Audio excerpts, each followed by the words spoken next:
Insonning huquq va erkinliklarini ta'minlash davlatning oliy maqsadidir.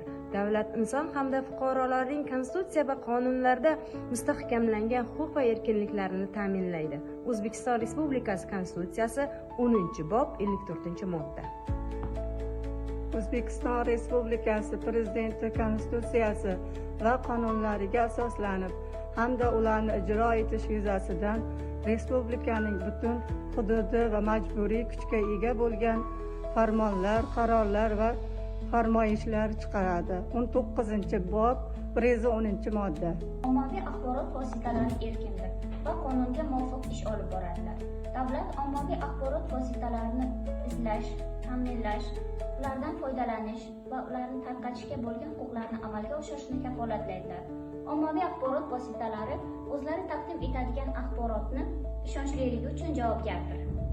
O'zbekiston Respublikasi Konstitutsiyasi 15-bob 81-modda.